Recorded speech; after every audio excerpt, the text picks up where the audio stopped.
Lord, yes, papi. Hit me one time and make it funky. I was brought up and told to have no fear. I was brought up and told to have no fear. I was brought up and told to have no fear.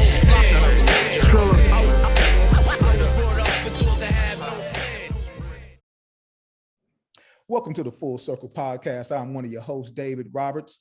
Missing today is the OG, Dr. Neil Holmes, but we have the oral historian, Andre Taylor, and we have our perennial guest, Larry Conway Jr. You know, he's like the cousin that's always over your house. So, you know, he's just part of the fam.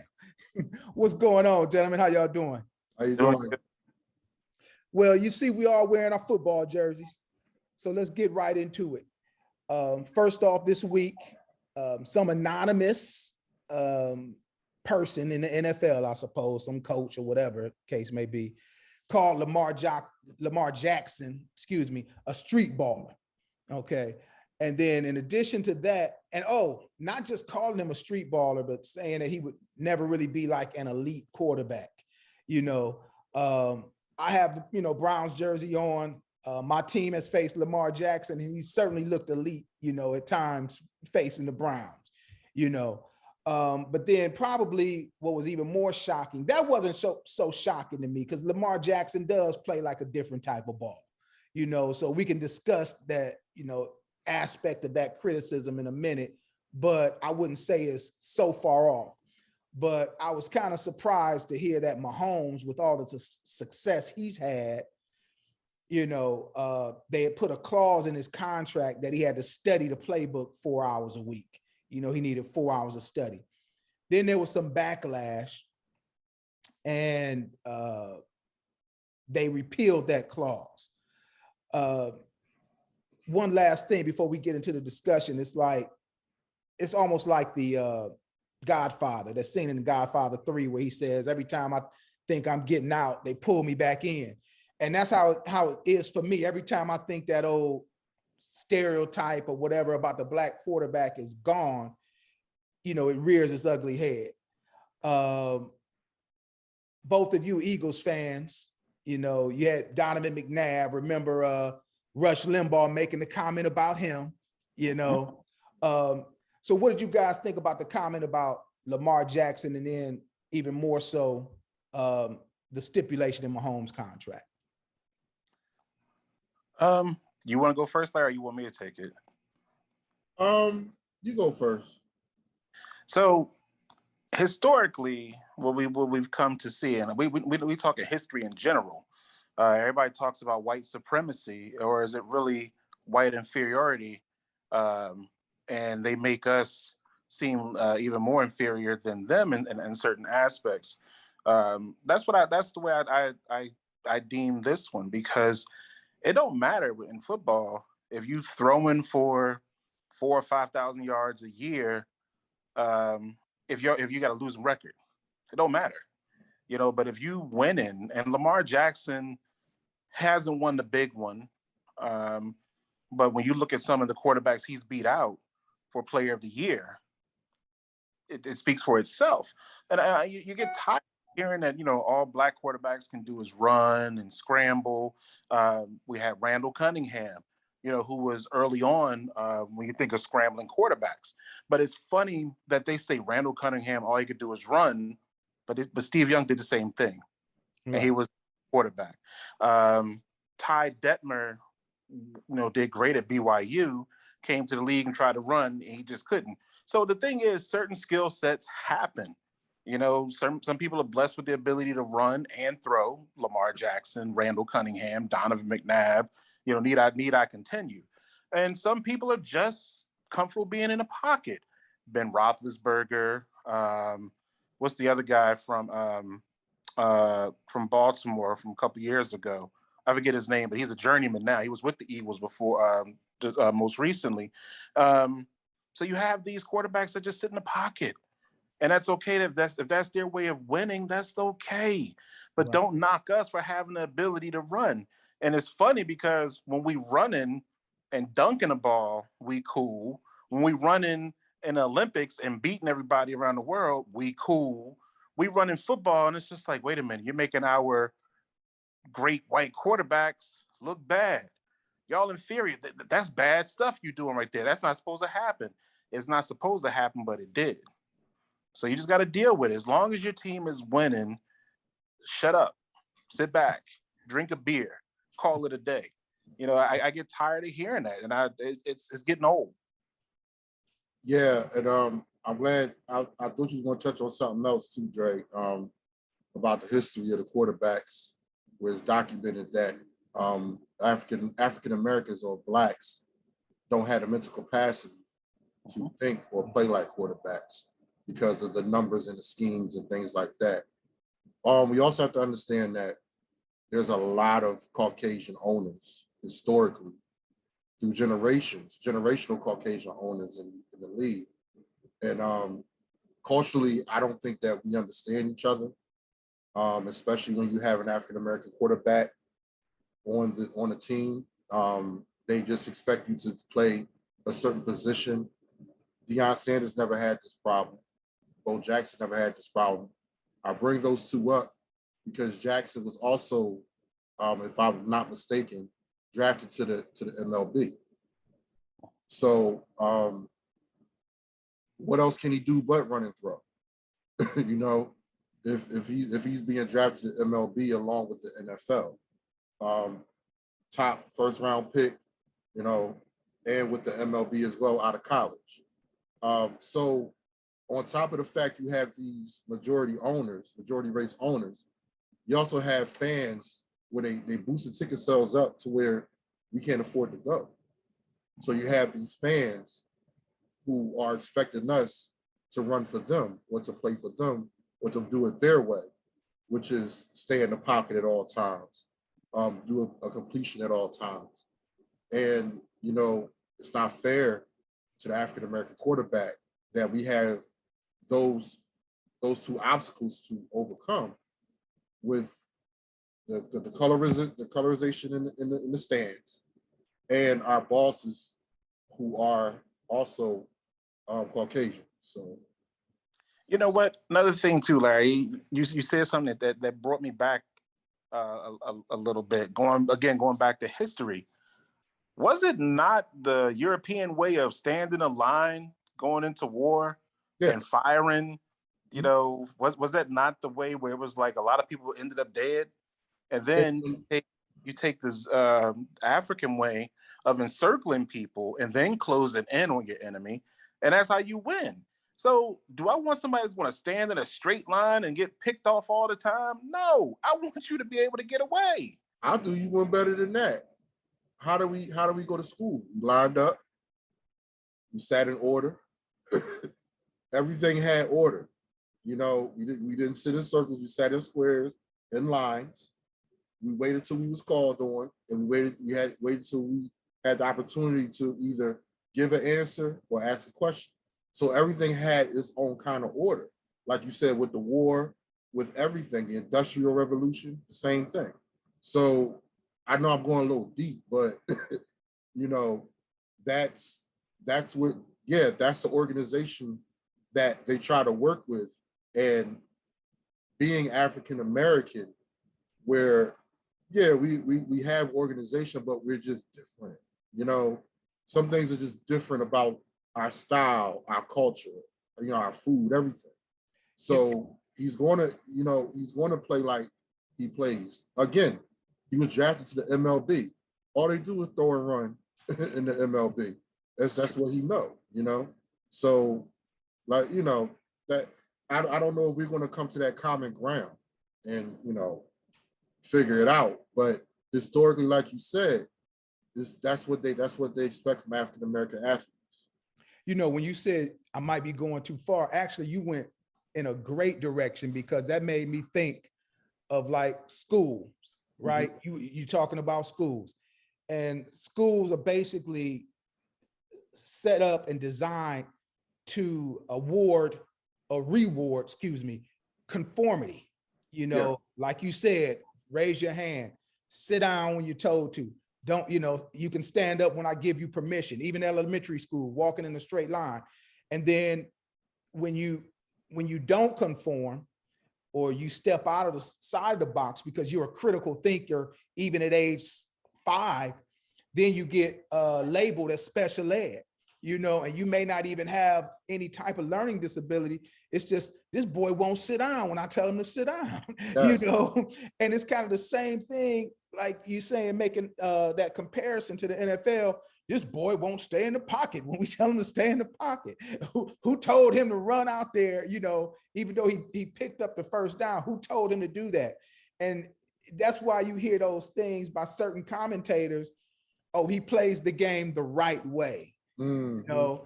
And what about that guy? And I'm not somebody that sits around watching ESPN all day, but sometimes you see clips on YouTube, and I wish I could think of his name. Caucasian gentleman. He was talking about Draymond Green, and he said, "Yeah, America is tired of Draymond Green." And when a white person, usually in that position, conservative white, and when they say America, they're not talking about us. And although we're Americans and we make up, help to comprise the American landscape, but when they say America's tired of Draymond Green, he's just thinking, oh, Draymond's trash talk is just too much for white America. And it's just fascinating that that's still going on. But Larry Bird was the best trash talker in history. Right. Like, he was, and he backed it up. And he still talk trash. So does Lane Beer, Right. To this day, they talk trash. So, for them to put that label on African Americans, they're not looking at the whole picture. Not at all. And you make another great point. Dre, were you about to say something? Because I could hold mine. Yeah, Brian, I think one of my favorite clips, Ed Reed makes an interception, and Brian Billick is on the sideline yelling, "Get down, Ed, get down, get down." And Ed Reed's still running, and he ultimately he ends up scoring a touchdown. So in the beginning part, he's like, "Get down, get down, get down. Go, Ed, go. Go, Ed, go." So it makes sense for us to stay in the pocket until we break out, we score a touchdown. It's not a broken play. Things just happened. Yeah. Kind of like we have evolved in this country. We got brought here, didn't know where we were coming. We evolved. What do? We built the whole country. Right. Just let us be who we are. Well, let's even, like you, Dre, I'm gonna piggyback on that. I'm gonna take it to basketball. And this is common knowledge. Kareem Abdul-Jabbar was not allowed to dunk when he was in UCLA. Okay? They changed the rules because they thought he was too dominant. And when African Americans come up with different concepts on how to play a game, it's a problem. Mm-hmm. It don't matter what game it is. When Deion Sanders played in the World Series and won a football game, they complained about that. Yep, sure did. It had never been done before. And this is another thing. It was Game 7, the Sixers against Toronto. Vince Carter got his degree that morning, flew to Philadelphia, and played the game where it was close. I think it went to overtime, if I'm not mistaken. I think I may be, but the game was close. He played his heart out. He got a lot of stuff for that. He just went to go get a degree. We're not supposed to get degrees, though. Right. But he promised his mama he would do it. But he went to graduation that morning, which I commended that man. I was so proud of him. I wanted him to lose, but he almost beat us. I was like, good, you got your degree. All right, now come down and get beat. But he almost beat us. It was Game 7 of the Eastern Conference Finals, and they gave him slack. Well, do you think when you got your degree that had something to do with the game? The game was close. Like, how can you ask him that? Right. So there's a lot of things that African Americans do that is always being questioned. And nobody still mums the word when you talk about Tom Brady and the cheating scandal. Right. Okay. Or I'll take it even a step further. I was going to say this earlier. When you talk about how Larry Bird played the game, and earlier we were talking about Lamar Jackson. Brett Favre was a gunslinger. Yeah. Big time gunslinger. And I loved watching Brett Favre. He was entertaining. I never saw a game with him in it that was boring. So I had no issue with Brett Favre myself, but it's just funny how like Lamar Jackson gets that tag, but he did not, Brett Favre didn't get that tag. The white boy from Mississippi who wears the Wrangler jeans, he didn't get that tag, you know? The other thing too, he was a pill popper.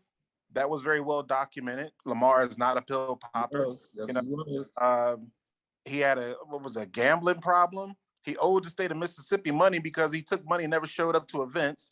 These are things that you don't hear when you hear about Lamar Jackson. Right. You don't hear these types of things. And it becomes a double-edged sword where your black skin is an indictment on you off the field and on it. Right. Just like LeBron James, he all these years in the spotlight and not one scandal. You know, I mean, nothing. You can't even see a picture where maybe he was out at a club and just being nice to a female fan and someone snapped a picture and tried to make it more than it was. There's nothing on this dude.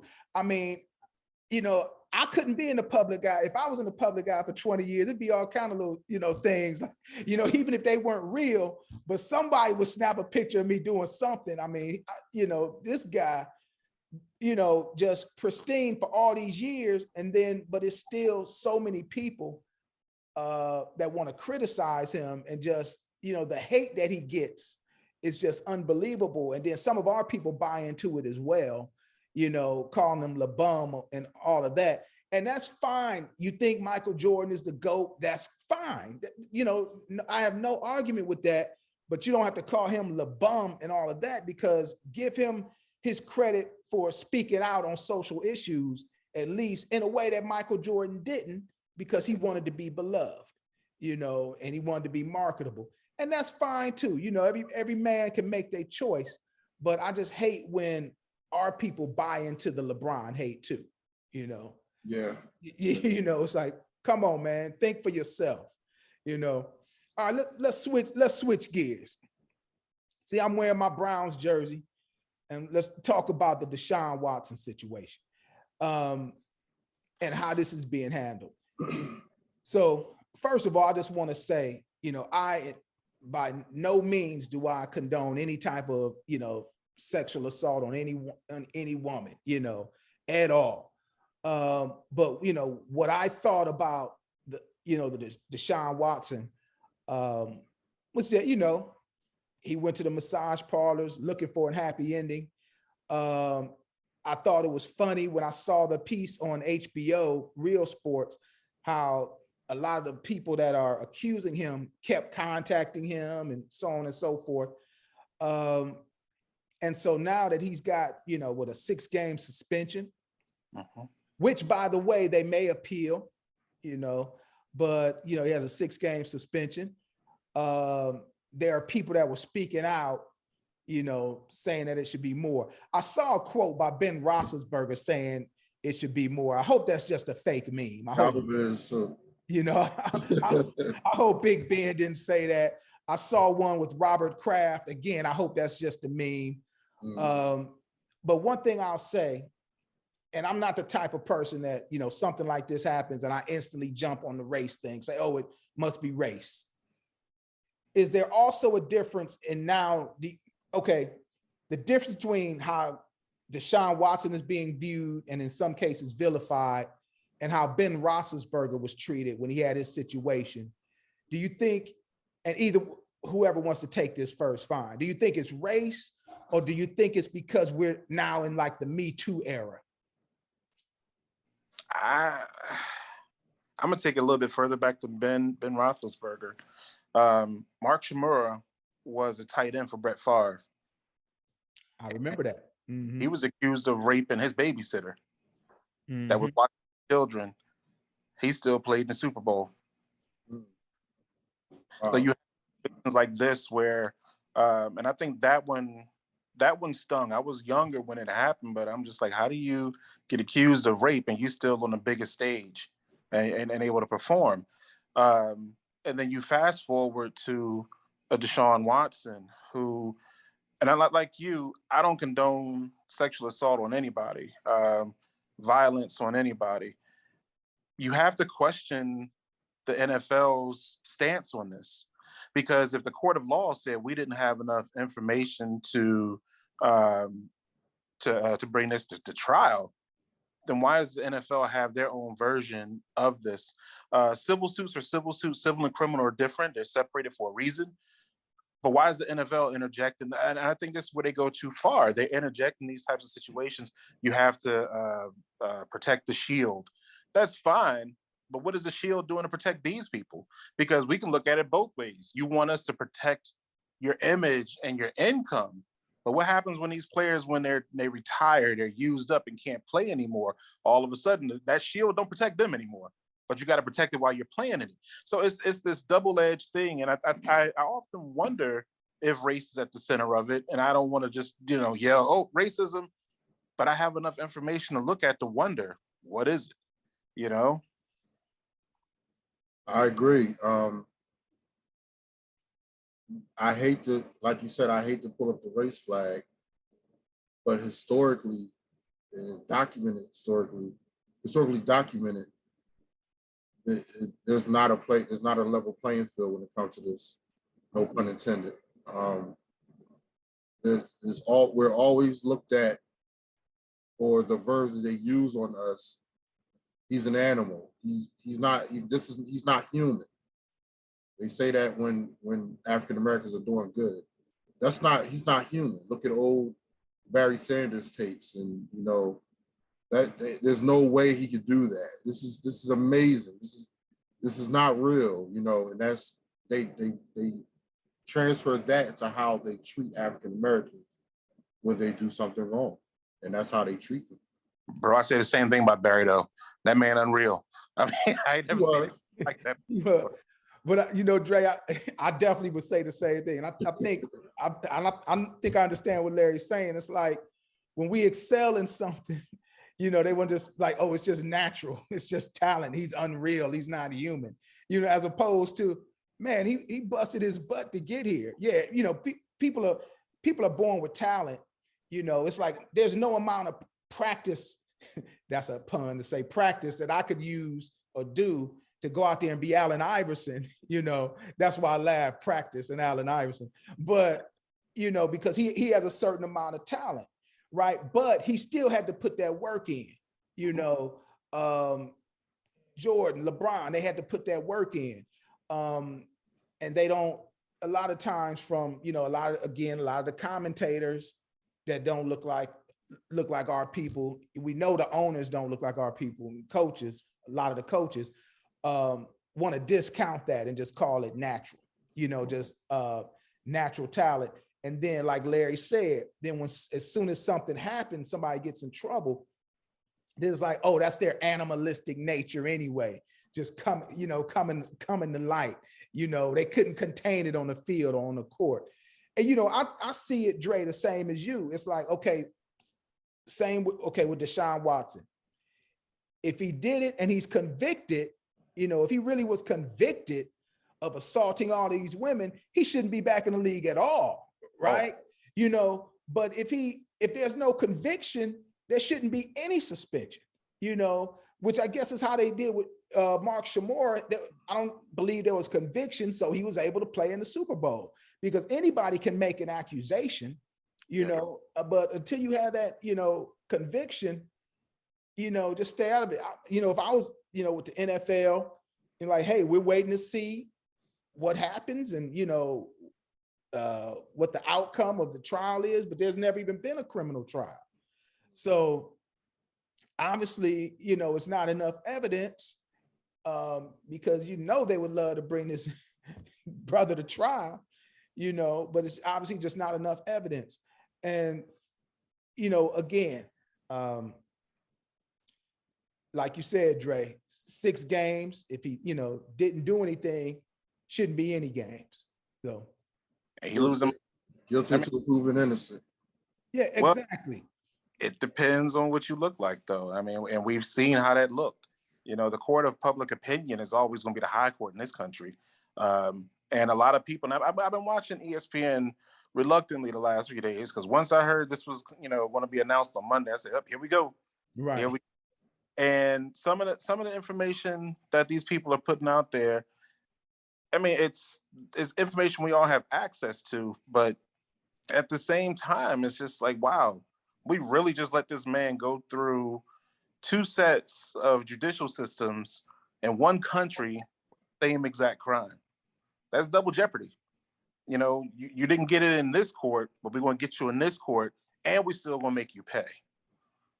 And the whole time, this man has said he was innocent.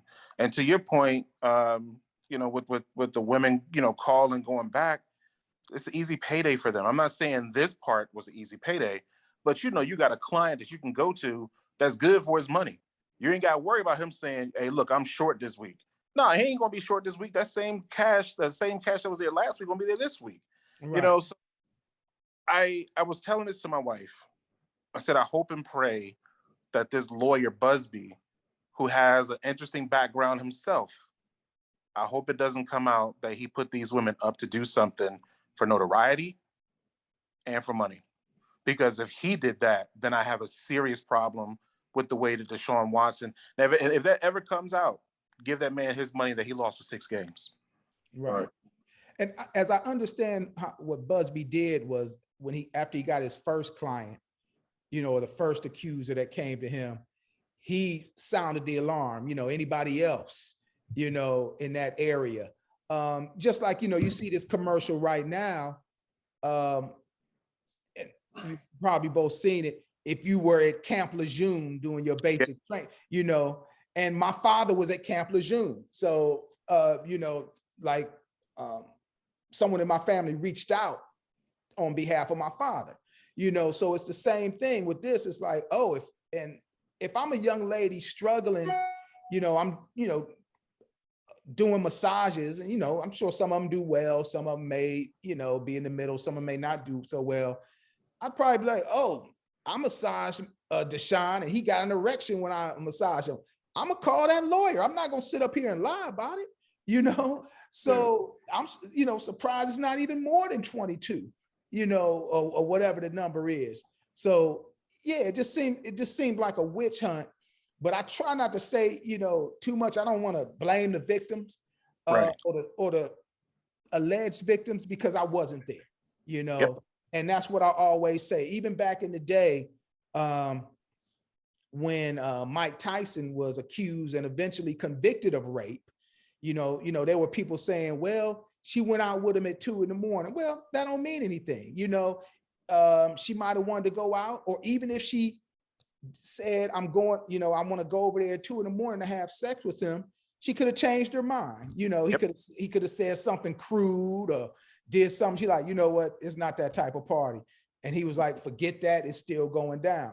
So that's why I never even make those types of comments. Well, she went over there at 2 a.m, or they did this, or they did that. Because the truth is, we just don't know. But I think we can all definitely agree that if there's no conviction, there shouldn't be any suspension. You know, you know, and Robert Kraft didn't get suspended, you know. That video of him. Right. Jerry Jones. Who else? Jerry Jones. Right. Yeah, Jerry Jones. You got DNA in that. Yeah.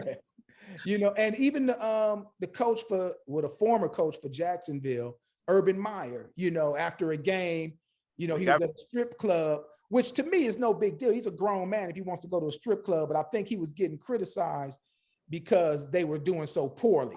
And I guess, you know, but when he was finally let go, I think it was more so because the team did so poorly. Man, I don't know if you saw the video, but it's a girl in in a restaurant that he owns backing it up on him while his family is there. So I think that they were like, okay, look, that's a little too much. You know, we don't want the media attention that you bringing forth. Right. You know, with this one, I think another thing that's telling to me, the woman who was the special prosecutor in this case for the NFL, she said it's the most egregious case that the NFL has ever heard when it came to sexual assault, but still only gave 6 games as opposed to the year that the NFL wanted. Right. The courts said there was not enough information to indict. So you have these 2 things. And if we're protecting the shield, how are we not protecting the person who, by two courts in this case, was found to not have There wasn't enough information to indict or convict. So why are we so interested in banning him suspending him for these 6 games? I'm really caught on that. And, I listened to ESPN again, and they were talking about the owner for the Dolphins, unable to go to some of the games this year. And he was fined $1.5 million, essentially, for tampering to get better draft position, which is what Brian Flores said was happening. Right. And everybody, oh, that's not true. That's not true. The NFL found enough information and then come forth and say, this isn't about what Brian Flores said. It has to be if it's talking about draft positions. That's exactly what he said was happening. But in this situation, we are the money makers in the NFL. I mean, look at the jerseys we're all wearing. Like, I don't know what jerseys that you got on, Larry? Nick Foles, Super Bowl. All right, so that's completely different. I got on a Reggie White jersey, and Reggie White was beloved by a lot of people. Deshaun Watson, beloved by a lot of people, enough that they said $230 million is what you're worth. Right. Lamar Jackson is probably going to get more than him because he has actually won a Player of the Year award. We are the people who are selling the jerseys. We're the people who are putting butts in the seats. We're the people who are in the beer advertisements that you're drinking at halftime. But when it comes for us to get an even nod, we don't get those. And we've seen this time and time again. And Donovan McNabb was elusive of this. And there's no pun intended with that one because of his mobility. But Donovan played the white guy role. He was the safe black. Mm-hmm. You can have soup with him, right. But behind the scenes, a lot of people don't talk about it. Donovan was suffering. Donovan, he had so many DUIs to the point that his license was suspended. He was showing up to stadiums in an Uber, essentially, because he couldn't drive. But nobody talked about it because he was safe. Right. He had a degree from Syracuse University. He, as some people put it, he spoke well. He was articulate. His wife was a nurse. You saw those things with him. Lamar, when I listened to him, I'm like, hey, I really understand what he's saying. But then you see him pull up in the middle of a neighborhood in Baltimore that most people won't go to in the daytime with a police escort, out there playing football with these kids, talking to them, meeting them on their level. It's not a situation where he's doing this just for the money. He's doing this because he really believes in who he is and who we are as people. So he's putting where his mouth is, where the NFL is not. And what do we get from him? What was one of the draft things on him? He got breakaway run from the cop speed. Who the hell says that to somebody? Right. I'm listening. Go ahead, Drew. I'm sorry. Then you got Deshaun Watson, who came out of Clemson, was a champion. He was very well respected coming out of Clemson. They said he was very pro-ready. And this happens. And I'm not, again, going back to the earlier statement, I'm not condoning any kind of sexual act that's unwarranted against a woman at all. Right. But the evidence that was presented in the piece on HBO says a whole lot. If you're damaged, if you're hurt, if you've been attacked, why are we going back to the same person? And I mean, I understand that there's, Stockholm syndrome, where you keep going back to that situation, but right, you're captive. Also you see the financial gain that's coming. And all of this only happened when it was word that he was leaving Houston because they knew a payday was coming.